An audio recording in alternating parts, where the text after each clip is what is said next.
Seguimos en Café y Té y aunque han pasado ya varias semanas desde que se conoció lo que iba a ocurrir en Totalan, que apareció el pequeño niño y bueno, pues se cumplió lo que no muchos quisieran, encontrarlo sin vida. Esto es algo que vamos a recordar de por vida, no solamente en la zona de Málaga, sino yo creo que todos los españoles y también el resto del mundo, lo que allí se vivió y cómo se trabajó para localizar a este niño y poderlo sacar de ese pozo que parecía que no tenía fin y que nunca se iba a llegar hasta él. Para hablarnos de las labores que allí se realizaron y que corrieron a cargo de muchos voluntarios, están con nosotros hoy en Café y Té algunos de los bomberos del consorcio que participaron en estas labores de rescate. Por un lado nos acompaña Julián Moreno, que es el jefe técnico del consorcio, en este caso de la zona de Málaga. Muy buenas tardes. Hola, buenas tardes. Te acompaña Jair Pereira, que es también de este destacamento, el número 5, ¿no? Que es el que fue a trabajar, la zona 5, ¿no? Jair, muy buenas tardes. ¿Qué tal? Muy buenas tardes. Y te acompaña Antonio Benítez. Muy buenas tardes, Antonio. Muy buenas tardes, también bombero de esta zona. Sí, zona 5. Bueno, de la zona 5, para vosotros, claro, son momentos en los que piden vuestra ayuda y ahí estáis para colaborar. Y Julián, ¿cómo se monta el operativo? ¿Cómo decides quién te acompaña? ¿Quién va a colaborar en esta causa? Porque la decisión tienes que tomarla tú y tu grupo de personas que estáis en este mando, ¿no? Pues en primer lugar, pues se desplazan hacia la zona una vez que tienen conocimiento de esta intervención los bomberos más cercanos, el parque más cercano a Totalan, que es Rincón de la Victoria. Sale de allí la primera dotación. Automáticamente sale también, por el mismo, se da despacho segundo al parque central de la zona 2, que es la zona de Vélez, para que salga también una dotación hacia el lugar. Conforme se va actualizando, ya me pone en conocimiento qué tipo de intervención es, que en principio ya parecía de por sí compleja, muy compleja, con los primeros datos que me llegaban, que era un pozo de 150 metros, un diámetro de unos 25 centímetros, y por él aparentemente pues se había caído un pequeño, que fue... luego fue cierto la noticia que nos transmitieron y fue un crío de 2 años y medio, Julen en este caso, que tuvimos, se me vienen ahora imágenes a la mente de ese momento, de esos 13 días que pasamos allí, y bueno, empezamos a partir de ahí a coger y a desplegar lo que es un operativo de esa magnitud, que en primer lugar pues se da también traslado al puesto de mando avanzado, que es un vehículo donde se organiza desde el mismo, llega a la zona y empieza a organizar todo el dispositivo. Se activa una unidad de rescate en altura que tenemos también, tiene también el consorcio que se desplaza hacia la zona, y a partir de ahí, bueno, en cuanto recibo la llamada me desplazo hacia el lugar y a partir de ahí empezamos a tomar conciencia de la magnitud de esa intervención y de la logística que iba a requerir, y empezamos ya a organizar turnos. Claro, porque la parte técnica se ha hablado mucho de que cómo se construyó ese túnel paralelo, también el hueco por el que iban bajando los mineros, pero yo me gustaría que fuésemos hablando un poquito sobre las imágenes que tenemos, esa por ejemplo que ha puesto mi compañero primera, para que un poquito nos hagamos a la idea de la magnitud de los trabajos. Eso por ejemplo que estamos viendo, Julián. Pues esa fotografía se corresponde ya al último día cuando ya se encontró a Julen, cuando ya se estaba empezando a desmontar lo que era la zona, y eso corresponde concretamente a la boca de perforación de la tuneladora, y la sacamos para que tengamos un poco conciencia de qué tipo de maquinaria había en la zona trabajando. ¿Qué magnitudes, verdad? Sí, sí, sí. Eso, por ejemplo, es sí parte del equipo que colaboró con las labores, ¿no? Porque es muy importante también la labor humana, porque es muy importante la maquinaria, pero sin las personas adecuadas no se hace nada, ¿verdad? Sin todas estas personas que están ahí día y noche, que estuvisteis 13 días. Pues sí, la verdad es que se hizo hubo un gran equipo, la colaboración con los demás cuerpos de seguridad y de emergencia fue excelente.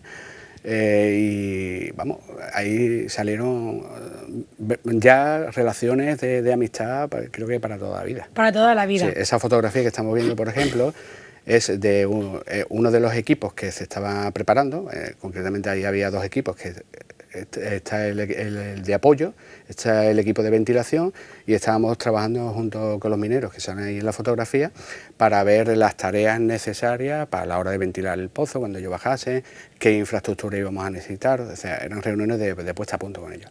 Exactamente. Bueno, vamos a hablar un poquito también de esta foto que me parece súper curiosa, pero es el túnel paralelo y por donde bajaban los mineros, ¿no? Todo lo que es el canal, creo que es lo que está mostrando esta fotografía, ¿no, Julián? Esa fotografía es uno de los tubos. Bueno, cada vez que se unía un tubo a otro requería una preparación previa, como era soldadura, que encajasen bien, entonces esas son labores de preparación donde conjuntamente no solamente los bomberos allí destacados teníamos las labores primarias, en este caso de garantizar la seguridad de todos los participantes, sino había una serie de labores secundarias que eran de apoyos tanto a soldadores, a maquinistas, a todas aquellas personas que estaban allí trabajando y requerían de una mano de obra, una ayuda, pues estábamos ahí, mis bomberos estaban ahí. Que estabais para todo, sí. Que para lo que hiciera falta, como si había que socorrer a alguien para traerle un plato de comida, algo de beber, agua, lo que sea, ¿no? Sí. Estabais para todo. Yo quería también que hablásemos un poquito con Antonio y con Jair.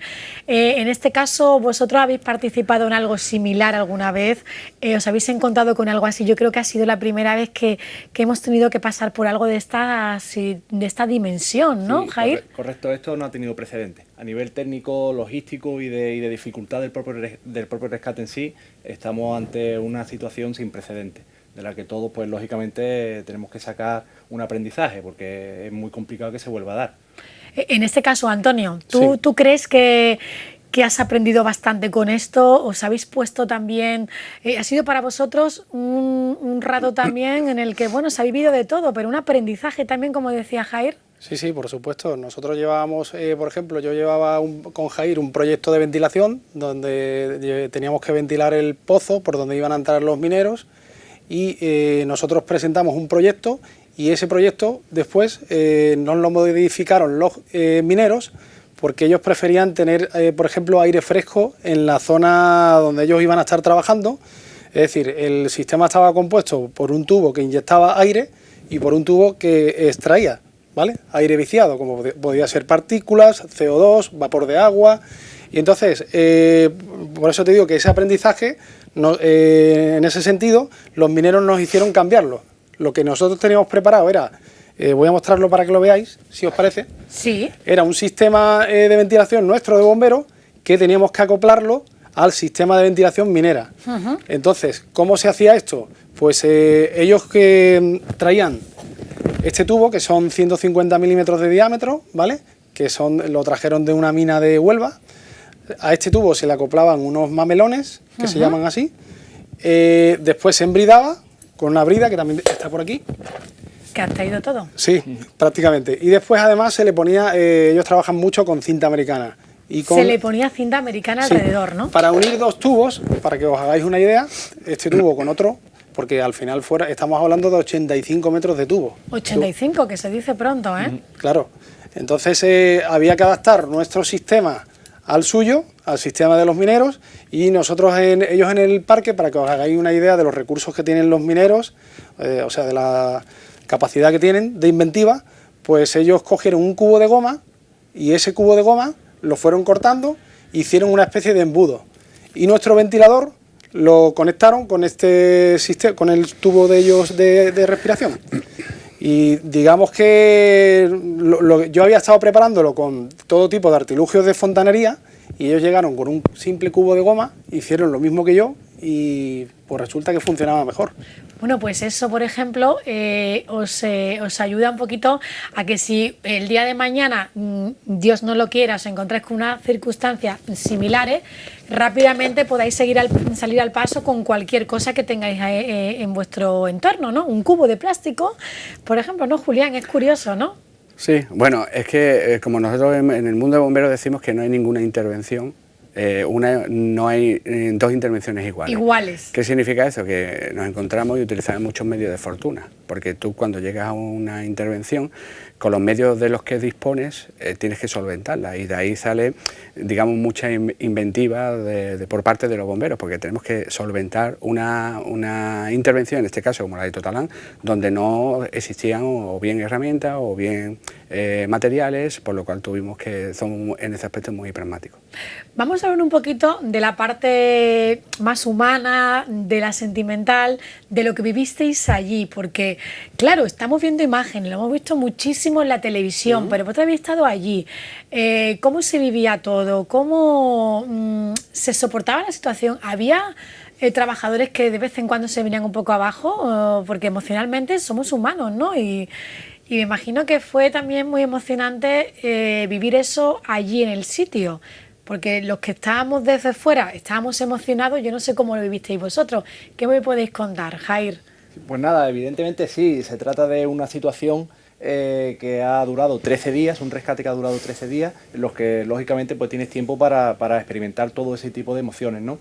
Nosotros hemos tenido la suerte de estar presentes muchos de esos días, por lo tanto hemos visto este rescate desde un punto de vista de cada etapa, del punto de vista de cada etapa, desde lo que es el principio, la etapa temprana, hasta ya el momento final que salió el pequeño Julen a la superficie, ¿no? Entonces, pues lógicamente eso lleva pues atrás una carga emocional, porque estás expuesto a todo ese tipo de situaciones. ¿Cómo vivisteis el momento en el que se encuentra Julen y que ya se encuentra sin vida? Cada uno de vosotros, ¿dónde os encontrabais? ¿Cómo recibéis la noticia? ¿Cómo la tomasteis? No sé si me queréis contestar cada uno por separado. Antonio, ¿tú cómo lo tomaste? Bueno, nosotros estábamos en zona cero, eran las 1:25 de la madrugada, y cuando nos reunió el coronel de la Guardia Civil y nos informó de lo que ocurría, que se había encontrado al pequeño Julen, y por un lado se mezclan sentimientos de, euforia en el sentido de decir, lo hemos conseguido, hemos llegado hasta él, pero por otro lado hay sentimientos de frustración, porque yo durante 2 días después de encontrar al pequeño Julen he estado mal, anímicamente bastante mal. Claro, porque la esperanza siempre se dice que es lo único y lo último que se pierde, ¿no? Siempre estaba la esperanza de encontrarlo con vida, ¿no, Julián? Me imagino que sí, aunque te digas 13 días, muy pequeño, un bebé prácticamente, no puede ser, pero oye, ¿y sí puede ser? Nosotros como equipo de rescate procuramos quitarnos esa dualidad de que no vayamos a encontrarlo con vida, aunque sea, la esperanza era muy remota, por el número de días que llevaba ya, pero no podemos trabajar pensando sí, no, sino tú piensas en minuto 1 sí y hasta que se llega y se encuentra. ¿Por qué? Porque él es un mecanismo de defensa que tenemos para no venirnos abajo. Claro, para no venirnos abajo. Por eso cuando recibes la noticia, ¿cómo lo vives, Julián? Pues con una sensación agridulce, porque eran muchos días trabajando, la sensación, la parte dulce, sí, se puede llamar en estas circunstancias, claro, es que habíamos... se ha culminado el trabajo y se ha encontrado el cuerpo. Habíamos dado con el peque y se lo hemos podido llevar a sus padres, dárselo a sus padres. Esa era una de nuestras premisas, y la parte triste de aquí es que no estaba con vida, eso después de 13 días... Me imagino que en estos días también habéis tenido contacto con los padres, con los familiares. ¿Habéis podido hablar con ellos o al menos ver cómo se encontraban en estos días, que se acercaban, que iban, que venían? ¿Lo habéis hecho? Yo en este caso sí he tenido contacto con los padres, pues anímicamente hay que entender que están destrozados. Desde aquí un fuerte abrazo y apoyo hacia ellos y los familiares, y creo que ahora mismo el tiempo que corresponde es un poco dejar que todo esto, si cabe, si es posible, vuelva un poco a la normalidad, se calme y habrá tiempo de tomar contacto, hablar, de expresar nuestras emociones en ese aspecto. Pero creo que ahora he hablado con ellos, pero toca un poco... Que estén tienen que vivir su dolor. En la intimidad de su dolor, sí. En su duelo, con su familia. Sí. Recientemente el Ayuntamiento de Estepona os ha hecho una pequeña mención, un gesto, de alguna manera dando a entender, ¿no?, que estamos orgullosos, ¿no?, de lo que hemos vivido y que tenemos un equipo, que parte de ese equipo está aquí en el Parque de Bomberos de Estepona, otro en Manilva, por toda la zona, que...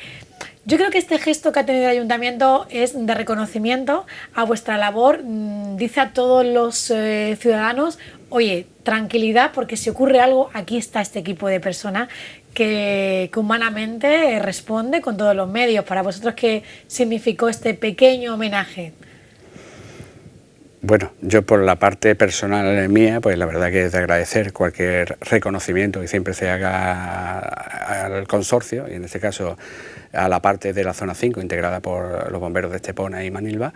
Pues entiendo que, y así lo siento, nos orgullece, así, pero ya no solamente por mis compañeros bomberos, sino simplemente nos quedamos, o esa sensación de orgullo cuando te paran, cualquier ciudadano te para en un supermercado y te da las gracias, o cartas que hemos recibido en el consorcio, en la central de Málaga, felicitándonos por nuestro trabajo. La verdad que es una sensación, a mí personalmente me abruma, me abruma, porque ese reconocimiento por nuestro trabajo, porque es nuestro trabajo, que lo hemos hecho lo mejor posible, hemos dado lo mejor de nosotros, y en definitiva, yo personalmente, no sé qué opinan mis compañeros, pero a mí me abruma, y desde aquí agradezco a todas aquellas personas que de alguna manera pues nos han reconocido nuestro trabajo. Bueno, yo, claro, como ciudadana veo que es un orgullo contar con personas como vosotros, que el día de mañana, si ocurre algo, o podamos decir, oye, que hay un equipo de profesionales. Y en parte, no sé, lo notáis como una inyección para decir, oye, pues no me he equivocado, estoy en lo que me gustaba y mira qué bien que puedo ayudar a los demás, ¿no? Sí, está claro, la profesión de bombero es muy vocacional y bueno, atendemos servicios de todo tipo. Hay servicios que tienen una serie de peculiaridades, más complejos, menos complejos, más técnicos, y este servicio pues nos ha marcado a todos en muchos aspectos. Marcados, esa es la palabra que podéis decir, porque ha sido algo que, bueno, nadie se esperaba que fuese tan complicado, tantos días, ¿no? Sobre todo, Antonio, tú allí, sí, tantos días, tu familia, ¿qué te decía la familia? Correcto, yo por ejemplo he estado 8 días, Jair ha estado incluso un día más que yo, 9, Julián ha estado los 13 días allí, la familia pues nada, animarnos, y la familia, aunque nos parezca lo contrario, ellos estaban tan preocupados o más que nosotros, porque estaban sufriendo también, porque además las noticias daban todos los días pues un poco lo que iba pasando, pero estaban verdaderamente preocupados, y nada, a nosotros nos daban ánimo. No había ningún problema por estar allí, vamos, incluso Julián también nos animaba todos los días a que siguiéramos manteniendo el esfuerzo, y por esa parte pues la verdad es que aunque te venía el bajón, había momentos que tenías subidón, y eso ocurría porque había operaciones que estábamos realizando que algunas pues eran infructuosas, porque esto es la primera vez que se da un rescate de esta magnitud en nuestro país, en España, y había muchos bomberos inventores. Tenemos un bombero en Alaurín, en Coín, que se llama Antonio Moreno, que quería mencionar su nombre porque el chaval ha hecho un montón de artilugios para poder, digamos, extraer esa arena de ese pozo y para removerla. Obviamente no la hemos traído porque no cabría en el plató toda la cantidad de inventos que se han hecho, pero sí que es verdad que todo el mundo estaba dándole vueltas a la cabeza, y había una empresa incluso que inventó otros 2 sistemas para extraer esa arena. Todo el rato íbamos probando cosas, unas funcionaban, otras no funcionaban, y entonces era por eso se mezclaban esas sensaciones de claro, altibajos. De altibajos, porque de repente te encontrabas con que algo no funcionaba, porque además la prensa, la televisión, de vez en cuando daba noticias y bueno, nos venimos un poquito abajo, porque bueno, otro tropiezo más en el rescate. Parece que esto no ha funcionado, que ahora tienen que mirar lo del pozo paralelo, lo de la galería, ahora que si el terreno se viene abajo, que parecía que todo estaba en contra, ¿no, Julián? Y ha sido complicado porque se han puesto muchas piedras en el camino. Claro, partimos de que este rescate como tal a nivel mundial ha sido una hoja en blanco, que constantemente y día a día la hemos estado escribiendo. No hemos tenido nada referenciado, nada que se le parezca, ningún tipo de rescate decir que en el pasado que esté registrado documentalmente, donde poder tirar de él. por lo cual nosotros hemos estado escribiendo nuestra propia historia de ese rescate. Y luego el terreno, que era muy complicado, que era una piedra muy dura, que parecía mucho más fácil en un principio hacer el túnel, pero luego os encontrabais con que, bueno, él ha traído aquí, que quiero que lo muestres, una pieza de, bueno, cuéntame qué máquina es, porque yo ya me pierdo, pero es una pieza de la máquina que iba haciendo ese segundo túnel, ¿no? Sí. Ahí lo vemos, esa máquina, ¿no? Esto es un diente de una tuneladora, ¿vale? La que estaba haciendo el boquete, el pozo vertical, que bueno, esa máquina tampoco estaba diseñada para abrir boquetes así, está pero hasta una profundidad. Normalmente creo, según nos comentaron, estaba a 30 metros de profundidad diseñada para hacer pozos de puentes, de pilares de puentes. De puentes. Ahí estamos hablando de que llegaron a 60 metros, por lo cual habían forzado la máquina, se forzó, la roca que se encontraron era de lo más duro que existe. Bueno, prueba de ello es este diente, que eran dientes nuevos que le ponían a la máquina, y cómo terminan. ¿Cómo terminan? En cuestión de nada. Terminan erosionados totalmente y lo tienen que cambiar. Y estamos hablando el diámetro que tiene un diente de esto. Y lo que pesa, porque yo lo he cogido y realmente pesa bastante. Sí.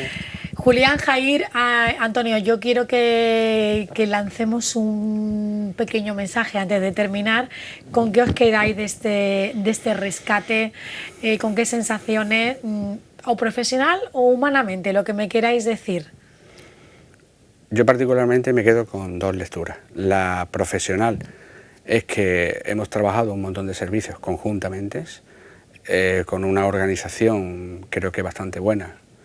Hay que destacar el número de personas, el número de maquinarias, la logística que se necesitó allí, y no hubo ningún tipo de accidente ni incidente, por lo cual se extremaron las medidas, creo que lo máximo posible para que no ocurriese nada. Me quedo con esa lectura, sobre todo por la situación tan precaria en la que se estaba gestionando todo el trabajo que allí con tantas máquinas. Creo que me quedo con esa parte muy positiva de aprendizaje, que por otra parte en el rescate se ha adquirido nuevos aprendizajes ante un rescate tan dificultoso como ese. Y luego en la parte personal me quedo con que creo que nos cambia un poco como personas. Como personas nos cambia porque podemos dar lo mejor de nosotros para un fin común. Y aquí hubo un fin común, que era rescatar a Julen. Y sacó, creo, de todos los que estábamos allí, incluso de muchas personas, a través de la televisión, creo que sacó lo mejor de nosotros. Lo mejor, ¿no? Yo creo que sí también, que eso estoy de acuerdo contigo. Jair, ¿con qué te quedas? Pues nada, igual que mi compañero Julián, pues bueno, destacar un poco el compañerismo vivido en la zona, ¿verdad? Se trata de un desafío técnico, como hemos comentado antes, sin precedentes. Entonces, pues bueno, ahí se ha reunido a todo un elenco, vamos a llamar, de intelectuales, físicos, geólogos, ingenieros, arquitectos, aparte de bomberos, guardia civil, todos protección civil. Todos de forma altruista, además, ¿eh? Exactamente. Y entonces, pues el hecho de que tantos servicios independientes estén trabajando a la misma vez con un fin común, pues bueno, es muy enriquecedor. ¿Y qué decimos de Antonio? Pues yo, al igual que mis compañeros, pues la verdad es que la gran cantidad de amigos que ha generado este rescate, bien sean mineros, porque yo tengo varios amigos ya que son mineros del Salvamento Minero de Asturias, tanto de Guardia Civil como del consorcio, que hay que destacar que hoy estamos nosotros aquí, pero que han estado hoy en el rescate 150 compañeros del consorcio, con los cuales, si cabe, hemos sido más amigos todavía. Habéis creado piña, y amigos y compañeros que veis una vez al año o en años nos veis, ahí os reunisteis y os disteis cuenta de que sois una gran familia, ¿no? Que eso es lo importante, y que todos vais a una cuando la ocasión lo requiere, ¿no? Estáis ahí. Pues Julián, Jair, Antonio, gracias por acompañarnos, enhorabuena por estas labores, y yo creo que aunque el resultado no ha sido tan dulce como se esperaba, ¿no? Al final hemos conseguido llegar al pequeño que parecía que no íbamos a llegar nunca, que no se terminaba nunca, que esto no iba a terminar nunca, esta historia, ¿no? Y se ha sacado de ahí que sus padres pueden velarlo, lo han podido velar, enterrar, y por lo menos saben lo que ha pasado con el final de su hijo. Gracias. Gracias por acompañarnos. Nosotros con este tema terminamos hoy nuestro café y té. Volvemos el lunes, como siempre, a las 8 de la tarde. Les deseo un feliz fin de semana. Hasta el lunes.